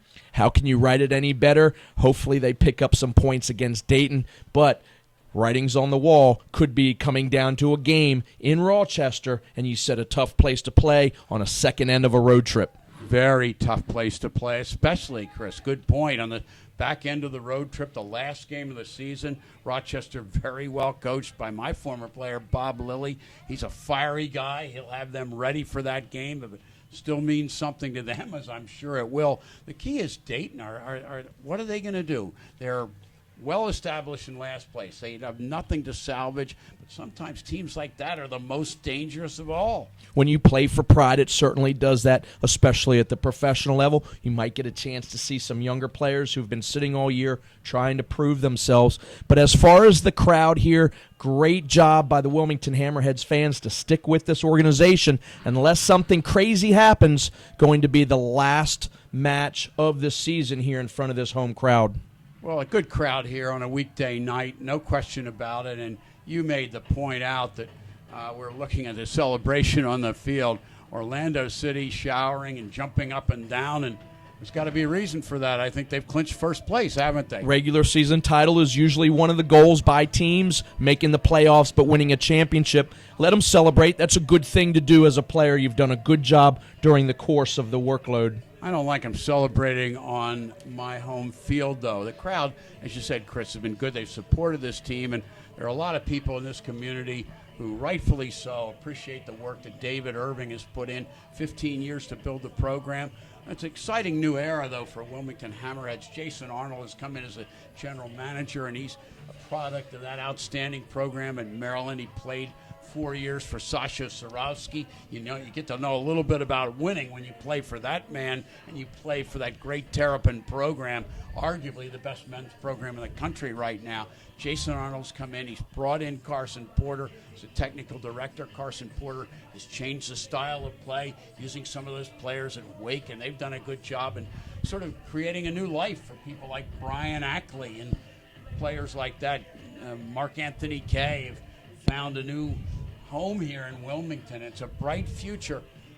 I think it's important, critically important now, that the Hammerheads get into the playoffs. With a Stuver in the goal, they can stand up against anybody.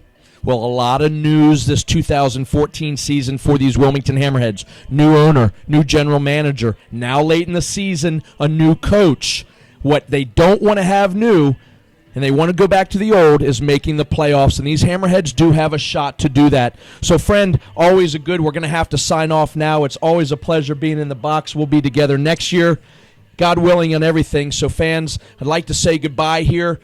Always, copyright, the broadcast of this match is authorized by the Wilmington Hammerheads. Any rebroadcast, retransmission, or any other use of image, sound, account, or description without the express written consent of the club is strictly prohibited. Tonight's match was produced for the Hammerheads by Turbo Sports Group, the official video production company of the Wilmington Hammerheads. Thanks for joining us. It's been a great season on this end from Legion Stadium. For Turbo Sports Groups, for Richard Broad, I'm Chris Liebert. Thank you and have a great night.